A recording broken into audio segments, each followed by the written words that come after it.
रज़ा खान फाज़ले बरेलवी रज़ियल्लाहु ताला अन्हु इरशाद फरमाते हैं, सरवर कहूँ के मालिको मौला कहूँ तुझे, बाग़े खलील का गुले ज़ेबा कहूँ तुझे, तेरे तो वस्फ़ ऐब तनाही से है बरी, हैरान हूँ मेरे शाह मैं क्या क्या कहूँ तुझे। आखिर रज़ा ने खत्मे सुखन इसमें कर दिया, खालिक का बंदा खल्क का आका कहूँ तुझे, और इश्क इंसान को कलंदर बू अली करता है। इश्क इंसान को कलंदर बू अली करता है, इश्क पागल नहीं पागल को वली करता है। और ये इश्क नहीं आता, बस इतना समझ लीजिए एक आग का दरिया है और डूब के जाना है। तब मेरे बरेली के कलंदर ने पुकार के कहा था, ऐ इश्क तेरे सदके जलने से छुटे सस्ते, जो आग बुझा देगी वो आग लगाई है, और जान है इश्क़ मुस्तफा रोज़ फ़ज़ूल करे खुदा, जिसको हो दर्द का मज़ा नाज़े दवा उठाए क्यों, जिसको हो दर्द का मज़ा नाज़े दवा उठाए क्यों। हज़रात मिराज की शब है, आक़ाए करीम सल्लल्लाहु अलैहि वसल्लम है, अल्लाह रब्बुल इज़्ज़त हज़रत रूहुल अमीन के जरिए दो प्याला नबी करीम की बारगाह में पेश फरमाता है। एक प्याला में दूध है, एक प्याला में शराब है। जिब्रील अर्ज़ करते हैं, आका ये दो प्याला है, एक में दूध है एक में शराब है, आप चाहे तो दूध पिए आप चाहे तो शराब पिए। सुनो मुसलमानों, आज जवान भाई सुनो, आज तुम बड़ी बड़ी पार्टियों में जाते हो, आज तेरे सामने हलाल खाना भी मौजूद है, आज तेरे सामने हराम खाना भी मौजूद है, आज तेरे सामने पीने के लिए शराब भी है, आज तेरे सामने पीने के लिए दूध भी है। एक तरफ शराब का जाम भी है, एक तरफ दूध का प्याला भी है, लेकिन देखो अपने नबी का इख्तियार, देखो अपने नबी का पावर। अभी शराब हराम नहीं हुआ है, लेकिन अल्लाह फरमाता है, महबूब आपकी मर्जी, आप चाहे तो दूध पिए आप चाहे तो शराब पिए। मुस्तफा करीम है, हसनैन के नाना है, हम सब के पैगंबर है। मेरे आका ने शराब को ठोकर मार दी और दूध को पी लिया है। रब्बे कदीर फरमा रहा है, ऐ मेरे महबूब आपने दूध को पीकर फितरत को बनाया है। आप अगर शराब पीते आपकी उम्मती शराबी बन जाती, आप अगर शराब पीते आपकी उम्मत तबाह हो जाती। आपने दूध को पिया है, अब आपकी उम्मती शराबी नहीं बल्कि दूध पी करके दीन फितरत में कायम रहेगी, और आपकी कौम कभी नमाजी बनेगी, आपकी कौम कभी हाजी बनेगी, आपकी कौम कभी रोजेदार बनेगी। अब गौर से सुनना मुसलमानों, कुरान ने क्या कहा, वमा अताकुमुर रसूलु फखुज़ूहु वमा नहाकुम अन्हु फंतहू। अरे नबी जो दे उसे ले लो, और नबी जिसे रोके उससे रुक जाओ। अब गौर से सुनना, अरे नबी ने जिसे पिया उसे दूध कहते हैं, नबी ने जिसे पिया उसे पानी कहते हैं, नबी ने जिसे पिया उसे शरबत कहते हैं, और नबी ने जिसे ठोकर मार दी उसे ही शराब कहते हैं। वाह वाह, सुभान अल्लाह, नारे तकबीर, नारे रिसालत, मसलके आला हज़रत, उलमाए अहले सुन्नत, नारे तकबीर। मेरे नौजवानों, आज तुम बड़ी बड़ी पार्टियों में जाते हो, आज तुम शादियों की पार्टी में जाते हो, और तेरा दोस्त कहता है आज आना बड़ी VIP पार्टी है, 50,000 की शराब की बोतल है, आज सारी दुनिया से बेखबर होकर शराब पीते हैं। लेकिन ऐ मुसलमानों, जब तुम ऐसी पार्टी में पहुंचना तो उसे बता देना, मेरे दोस्त मैं तेरा दोस्त बाद में हो, मदीने वाले मुस्तफा की उम्मती पहले हो, मैं तेरा यार बाद में हो, अपने नबी का गुलाम पहले हो। इसलिए मेरा दोस्त मैं वो नहीं पी सकता जिससे मेरे नबी ने पीने से मना किया है। अगर कहे दोस्त 50,000 की शराब है क्या रहने दे, तो बताना सुन ले, अरे मुसलमान 50,000 नहीं देता है, मुझे 50,000 की शराब नहीं बल्कि 50 रुपए का दूध ही एक गिलास पिला दे, हम खुशी से अपने घर चले जाएंगे। कहेगा 50 रुपए की दूध की क्या हैसियत है, 50 रुपए की दूध की क्या औकात है, तो बता देना। मुसलमान पैसे की हैसियत नहीं देता, मुसलमान दौलत की हैसियत नहीं देता, मुसलमान जवाहरात की हैसियत नहीं देता। अरे पैसे करोड़ों हो, हम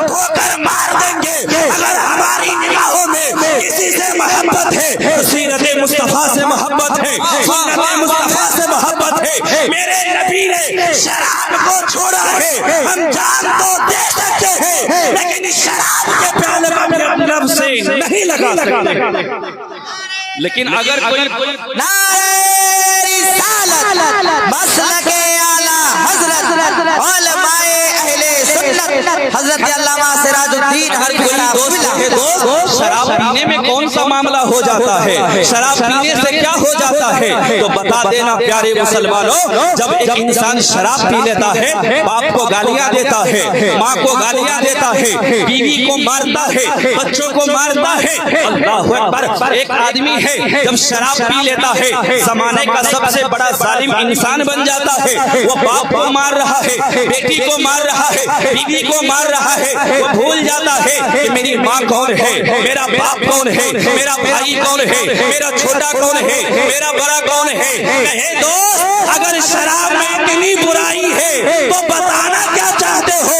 तो कहना मुझे नबी ने अरे शराबी नहीं बनाया है, बल्कि मेरे नबी ने एक तरफ नमाज़ी बनाया है, दूसरे तरफ कुरान का कारी है। वाह वाह वाह वाह, सुभान अल्लाह सुभान अल्लाह। आज यहाँ से एक पैगाम लेके जाओ, मसलके आला हजरत उलमाए अहले सुन्नत नारे तकबीर। यहाँ से एक पैगाम लेके जाओ।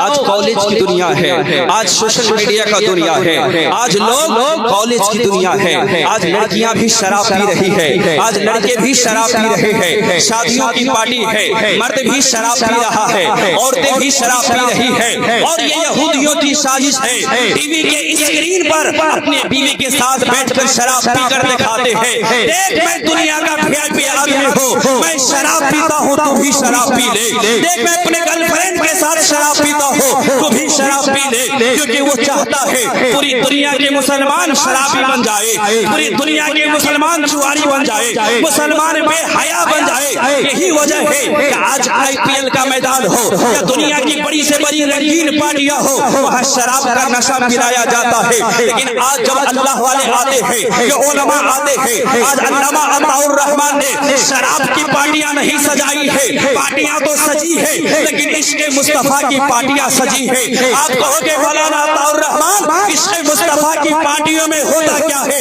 आओ इन उलमा की कदम चूमकर जवाब देना चाहता हूँ। इश्क़ मुस्तफा की पार्टियों में आओगे तो शराबी को शराब पीने से तौबा कराया जाता है, जुआरी को जुआ खेलने से तौबा कराया जाता है, चुगलखोर को चुगलखोरी करने से तौबा कराया जाता है, ज़िनाकार को ज़िना करने से तौबा कराया जाता है, बेटियों पे जुल्म करने वालों को बेटियों को रहमत बताकर ये पैगाम दिया जाता है और ये बताया जाता है अरे दाढ़ी रखना भी नबी की सुन्नत है और बेटियों से प्यार करना भी नबी की सुन्नत है, दाढ़ी रखना भी अरे नबी की सुन्नत है और समाज में बड़ों का एहतराम करना भी नबी की सुन्नत। सुभान अल्लाह सुभान अल्लाह, नारे तकबीर। हम लोग इस चक्कर में कहा है आज इंसान यहूदियों की साजिश में पड़ चुका है।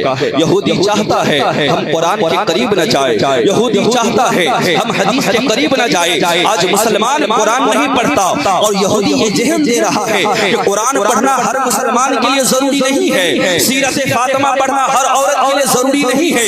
क्योंकि उन्हें मालूम है जब एक मुसलमान कुरान पढ़ने लगे, कुरान पे अमल करने लगे तो मुसलमानों से अच्छा कोई नहीं होगा, मुसलमानों से सच्चा कोई नहीं होगा। इसलिए वो कहता है कुरान के चक्कर में क्यों पड़ा है माज़अल्लाह, हदीस के चक्कर में क्यों पड़ा है, हमारी तालीम हासिल कर, हम तुझे बुलंदी के मकाम पर पहुंचाएंगे, हम तुझे शोहरत के मंजिल में पहुंचाएंगे। लेकिन मैं कहता हूँ एक डॉक्टर जो अपने बाप को गाली देता है, बाप का दिल मर जाता है, एक इंजीनियर बनकर माँ को मारता है, माँ का दिल मर जाता है, एक अरब खरबपति कमाने वाला अपनी बीवी को मारता है, अपने बच्चों को मारता है, उस वक्त माँ यही कहती है काश मेरा बेटा भी आशिक़ मुस्तफा होता, काश मेरा बेटा भी आशिक़ मुस्तफा होता। जैसे नबी ने अपनी माँ हजरत आमिना और हजरत हलीमा की ताज़ीम की है, मेरा बेटा भी मेरी ताज़ीम करता हुआ नजर आता। बच्चे कहते हैं काश मेरा बाप भी आशिक़ मुस्तफा होता, जैसे नबी ने अपने बच्चों से प्यार किया है, मेरा बच्चा भी मुझसे वैसे ही प्यार करता। एक बीवी कहती है काश मेरा शौहर भी आशिक़े मुस्तफा होता, जैसे नबी ने अपनी बीवियों से प्यार किया है, मेरा सरताज भी वैसा ही मुझसे प्यार करता। ऐ मुसलमानों, अपने बच्चों को कुरान के करीब न करोगे, अपने बच्चों को हदीस के करीब न करोगे। किसी के बच्चे नमाजी, किसी के बच्चे जुआरी बनेंगे, किसी के बच्चे शराबी बनेंगे, किसी के बच्चे बेहया बनेंगे। इसलिए चाहते हो कि तेरे बच्चे कामयाब हो जाए, तेरे बच्चे आशिक़े मुस्तफा बने, तेरे बच्चे समाज में इज्जतदार बने, तो अपने बेटों को कुरान की तालीम दे दो, हाफिज़े कुरान बना दो, आलिमे दीन बना दो। जब तक दुनिया में रहोगे तेरी खिदमत करेगा और दुनिया से चले जाओगे, तेरे लिए दुआएं मग़फ़िरत करता रहेगा। वाह सुभान अल्लाह, सुभान अल्लाह, माशाअल्लाह। नहीं बढ़ाऊंगा। दूसरी बात मैंने कहा था कि मैं आज हमारे यहाँ बेटा पैदा होता है तो जश्न मनाया जाता है, बेटी पैदा होती है कोई जश्न नहीं, कोई मिठाई तकसीम नहीं, कोई मुबारकबादी नहीं। क्यों साहब, यहाँ तक के बेटों को तालीम के लिए 10-10 लाख रुपया खर्च करते हैं, लेकिन बेटियों को लिए कुरान की तालीम दिलाने में पेट में दर्द होता है। क्यों साहब, बेटी भी अल्लाह ने दिया है और बेटा भी अल्लाह ने दिया है। मैंने गौर किया, मौलाना हारून मेरी रहनुमाई फरमाते हुए कहे, मौलाना साहब, आखिर लोगों का नजरिया ये है कि बेटा अपना है, बेटी पराया माल है। बेटा पढ़ेगा बुढ़ापे की मजबूत लाठी बनेगी, बेटा पढ़ेगा बुढ़ापे का सहारा बनेगा, लेकिन बेटी पढ़ लिख कर दूसरों के घर चली जाएगी, दूसरों को कमा के देने वाली है। मैं एक जुमला कहना चाहता हूँ, मुसलमानों, अगर ये सोच है तो सुन लो। अरे तेरा बेटा अगर तेरे बुढ़ापे में काम आएगा, तेरा बेटा अगर तेरे बुढ़ापे का सहारा है, तो तेरी बेटी तेरी आखिरत का सहारा। वाह वाह वाह वाह, बेटा दुनिया में काम आएगा तो बेटी मसलके आला हज़रत उलमाए अहले सुन्नत पैगामे मुस्तफा, पैगामे मुस्तफा, नारे तकबीर, नारे रिसालत। अगर बेटे की पैदाइश पर अगर महफिल सजाते हैं, बेटे की पैदाइश पर अगर मिठाई तकसीम करते हैं, बेटे की पैदाइश पर अगर खुशियां मनाते हैं, तो कोई हक आपको ये नहीं है कि बेटी की पैदाइश पर आप गम मनाएं, बेटी की पैदाइश पर आप अपने आप को गमगीन करें। नहीं मुसलमानों, बल्कि ये गवाह है कि जितना बेटा बाप से मोहब्बत नहीं करता है, उतनी बेटी बाप से मोहब्बत करती है। अरे बेटियों को तुमने क्या समझा है? अब मैं जरा एक वाक़े से समझाऊं। एक बेटी है, एक मालदार इंसान है, 4 बेटे हैं, एक बेटियां हैं, चारों की शादी हो जाती है। अभी बेटी की भी शादी किया, लेकिन 10 साल तक बेटी को अपने दरवाजे पे नहीं बुलाया और 10 साल तक बेटी के दरवाजे पे नहीं गया। लेकिन बेटी बेटी होती है साहब, बेटी को सिर्फ दौलत से मोहब्बत नहीं है, बल्कि बेटी को बाप के चेहरे से मोहब्बत है, बेटी को बाप से प्यार हुआ करता है। अल्लाह अकबर। एक वक्त ऐसा भी गुजरा, वो इंसान दौलत की नशे में, गुरूर में, वो इंसान तकब्बुर में चल रहा था। हाँ, मैं बताना चाहूंगा, अल्लाह इल्म दे, तकब्बुर नहीं करना चाहिए। अल्लाह दौलत दे, तकब्बुर नहीं करना चाहिए। अल्लाह इज्जत दे, तकब्बुर नहीं करना चाहिए। अल्लाह शोहरत दे, तकब्बुर नहीं करना चाहिए। इस वजह से कि मेरा अल्लाह अगर देना जानता है तो अल्लाह छीनना भी जानता है। अगर अल्लाह किसी को देता है तो दौलत अगर देता है तो बादशाह बना देता है। अल्लाह देता है तो छप्पर फाड़ के देता है, लेकिन जब अल्लाह लेता है तो चमड़ी फाड़ के भी ले लेता है।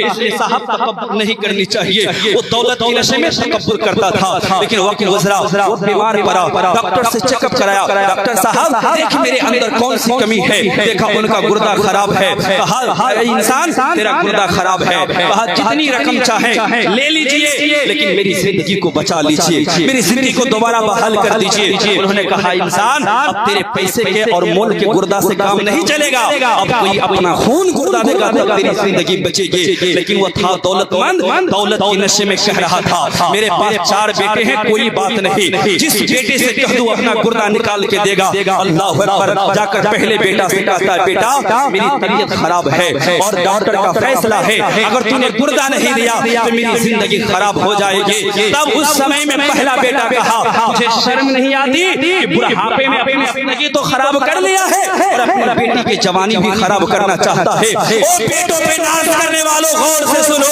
सिर्फ पेटों पे कराने वाले, अरे बेटा जहाँ साथ नहीं देता है वहाँ बेटियां साथ दिया करती है। चारू बेटे ने कहा कि हम अपना गुर्दा नहीं देने वाले हैं, लेकिन वही बेटी जिसको 10 साल से अपने दरवाजे पे नहीं बुलाया था, वही बेटी जिसके दरवाजे पे 10 साल से नहीं गया था, वही बेटी को खबर होती है कि मेरा बाप बीमार है और जिंदगी और मौत के बीच लड़ रहा है, मेरे बाप का गुर्दा खराब है। बेटी ने ये नहीं देखा मेरे बाप 10 साल से मेरे दरवाजे पे नहीं आया, मेरे बाप 10 साल से अपने दरवाजे पे नहीं बुलाया, लेकिन बेटी फौरन 6 माह के बच्चे को अपने सीने से लगाती है और 150 किलोमीटर का सफर तय करती है, आकर के हॉस्पिटल में जाती है। कहता डॉक्टर साहब फला नंबर का मरीज कहाँ है? कहा क्या बात है बेटी? कहा मेरा गुर्दा निकाल और उनको ठीक कर दे। कहा गुर्दा देने से पहले पता लिखा, पहले नाम लिखा। कहा डॉक्टर साहब कहीं ऐसा न हो नाम और पता लिखाने में इतनी देर न हो जाए उस मरीज का जान ही चला जाए, वो मरीज ही इंतकाल कर जाए। डॉक्टर ने इलाज करना शुरू किया। मुख्तसर में सुनिए, जब इलाज कर दिया गया, जब बच्ची जाने लगी, डॉक्टर ने कलाई पकड़ा और कहा बेटी तू कहाँ जा रही है? जब ये मरीज उठेगा और मुझसे पूछेगा बता मेरे अंदर किसका गुर्दा लगाया है, इंसान का लगाया है कि जानवर का लगाया है, फिर डॉक्टर के पास कोई जवाब न होगा। इसलिए बेटी अपना नाम पता बताती जा। उसका बेटी कहती है डॉक्टर साहब अगर यही बात है तो सुन लीजिए, मैं नाम नहीं बताऊंगी, एक कागज और एक कलम दे दीजिए, मैं एक पता लिखना चाहती हूँ और ये मरीज पूछे तो बताना, न पूछे तो मत बताना। वो पेटों पे इतराने वालों तुम इंतकाल करते हो, तेरा बेटा थोड़ी देर रो लेगा, लेकिन तेरा बेटा कोई पान खा रहा है, कोई बगल में सिगरेट पी रहा है, कोई और कर रहा है, लेकिन ये बेटियां हैं साहब, अगर तू इंतकाल कर जाए तो बेटियां पल के भी नहीं मारती है, बेटियां वहां उठती भी नहीं है। जब बाप का आखिरी चेहरा है, बाप का चेहरा देखने को नहीं मिलेगा, दुनिया के चांद नजारे तो मिलेंगे, ये कुतुब मीनार तो मिलेंगे, ये मस्जिद के मेहराब तो मिलेंगे, ये दुनिया के सारी कायनात के नजारे तो मिलेंगे, लेकिन एक बाप है साहब जो कभी नहीं मिलेगा। एक बाप का चेहरा है आज के बाद देखने को नहीं मिलेगा। इसलिए बेटियां को बाप मोहब्बत हुआ करती है, खत लिखता है, लिखने के बाद बच्ची चली जाती है। अब वो इंसान भी एक दिन ठीक होता है। अब चारू बेटे वहाँ है, बेटा कहता है अपना घर चलिए, दूसरा बेटा कहता है अपना घर चलिए, लेकिन आपने कहा बेटे तुम लोगों ने धक्का दे दिया था, जिंदगी को तड़पता हुआ छोड़ दिया था, तब जाकर के डॉक्टर ने मेरी जिंदगी को बचाया है, उस डॉक्टर का जरा शुक्रिया तो अदा कर लो, उस डॉक्टर का जरा एहसान का शुक्रिया तो अदा कर लो। डॉक्टर के कमरे में जाता है और कहता है डॉक्टर तेरा शुक्रिया कि तूने मेरी मरती हुई जिंदगी को बचाया है। आखिर ऐसी कौन सी टेक्नोलॉजी का इस्तेमाल किया है जो मेरी जिंदगी को दोबारा तूने बचा लिया है, इसलिए मैं तेरा शुक्रिया अदा करना चाहता हूँ।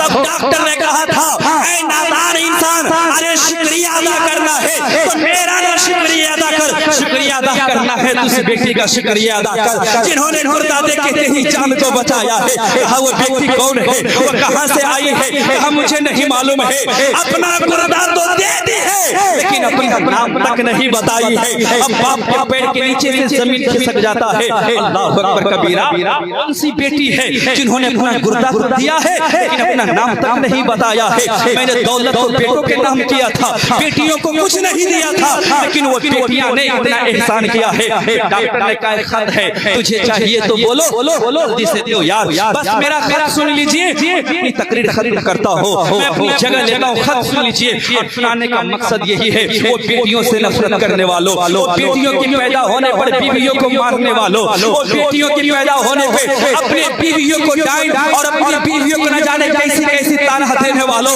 आ जाओ अपनी बेटियों से मोहब्बत करो, अपनी बेटियों से प्यार करो। ये तेरी बेटियां हैं जो तुझे आखिरत में भी काम आएगी, दुनिया में भी काम आएगी। अल्लाह खत में लिखा था बिस्मिल्लाहिर्रहमानिर्रहीम, एक मजबूर बेटी का सलाम उनके बाप के नाम। मेरे बाप मुझे मालूम था कि तुम आओगे, तुम जरूर पूछोगे, तुम आओगे तुम जरूर पता करोगे। मेरे बाप मैं तेरी वही बेटी हूँ जिसको तूने 10 साल से अपने दरवाजे पे नहीं बुलाया है, 10 साल से तुम दरवाजे पे नहीं गया है। मेरे बाप मुझे कौन बताए, अगर तू बता देता मेरी बेटी तेरी सूरत अच्छी नहीं है तो मेरे बाप मैं तेरे सामने कभी नहीं जाती। जब जब तेरी याद आती मैं छुप छुप के बाप का चेहरा देख लिया करती। ऐ मेरे बाप, अगर तू बता देता कि तेरी ये गलती है, तेरे कदमों में गिर के तुझसे माफी मांग लेती, लेकिन मेरे बाप तुझे समझाए कौन, तुझे बताए कौन? तूने कभी अपनी बेटी को माफी का मौका ही नहीं दिया है।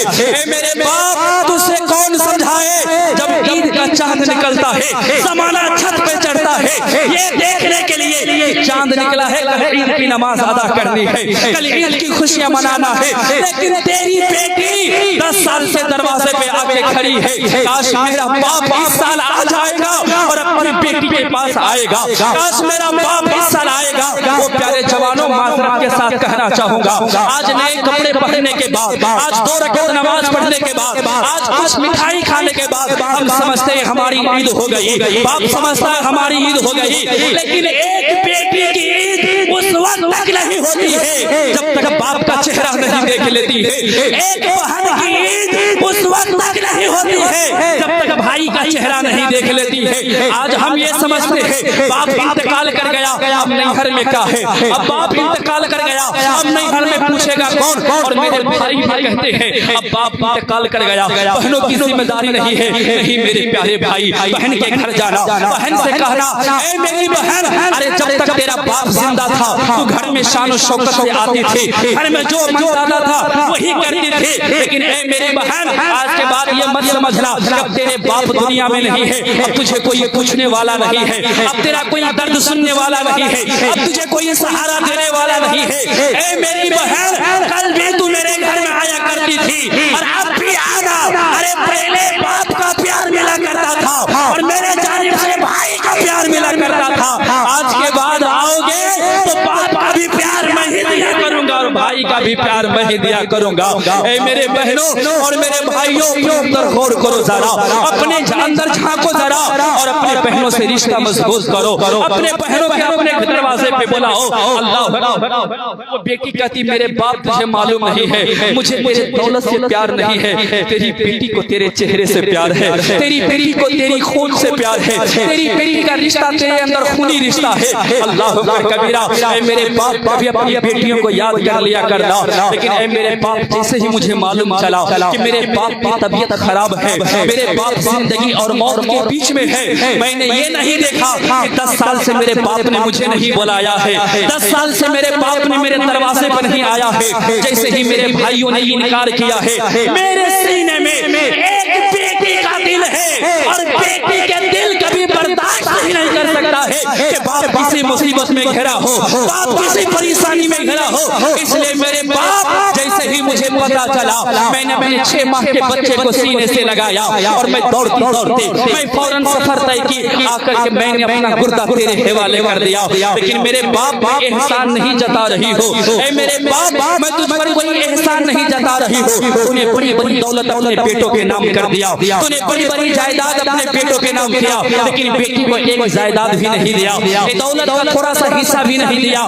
कोई बात नहीं, इसके लिए तेरी बेटी नाराज नहीं है, तेरी बेटी पर यही कम एहसान नहीं है कि 18 साल तक अपने सीने से लगा के पाला है, 18 साल तक अपने सीने से लगा के परवरिश किया है। आज मैं यहाँ रुक करके एक पैगाम देना चाहूंगा, ऐ मेरी जवान बहनों, मैं तुमसे भी कहना चाहता हूँ, एक बाप 18 साल तक दूसरों के यहाँ मजदूरी तो करते हैं, रिक्शा तो चलाते हैं, गालियां तो सुनते हैं, बल्कि देश में नहीं परदेश में जाकर के अपने खून को पसीने की शक्ल में बहाते हैं, लेकिन अपनी औलाद के लिए कमाते हैं, अपनी बीवियों के लिए कमाते हैं, अपने बच्चों के लिए कमाते हैं। आज गाली सुनना पड़े तो कोई बात नहीं, कल हमारे बच्चे की तालीम अच्छी हो जाएंगे। आज अगर धक्के खाना पड़ा कोई बात नहीं, कल हमारी बेटी के लिए लिबास बेहतर हो जाएगा। अगर मैंने धक्का नहीं खाया, मैंने गालियां नहीं सुना और मेरी बेटी अगर कोई खराब कपड़ा पहने और दुनिया उसे ताना मारेगा, बाप के दिल को बर्दाश्त नहीं होगा। अगर मेरे बच्चे की तालीम बेहतर न होगी, बाप के दिल को बर्दाश्त नहीं होगा। मैं बताना चाहता हूँ, एक बाप अपनी जवानी को विदेश में खर्च कर देता है, एक बाप दूसरों की नौकरी में खर्च कर देता है, एक बाप धक्के तो खाते हैं, लेकिन बेटियों के लिए शादी का दहेज का इंतजाम करते हैं, बेटियों के खाने पीने का इंतजाम करते हैं। लेकिन मेरी बहनें, कैसी मेरी बहन है जब तेरे बाप 18 साल तक अपने खुशियों को तोड़ करके तेरी परवरिश की है। तेरी माँ अपने ख्वाहिशों को अपने पैरों के नीचे कुचल करके तेरी परवरिश की है। लेकिन जब तू 18 साल की होती है तो रात में कोई लड़का तुझे कहता है आई लव यू, मैं तुमसे मोहब्बत करता हूँ, तो बाप की मोहब्बत को ठुकरा देती है, तो माँ की मोहब्बत को ठुकरा देती है।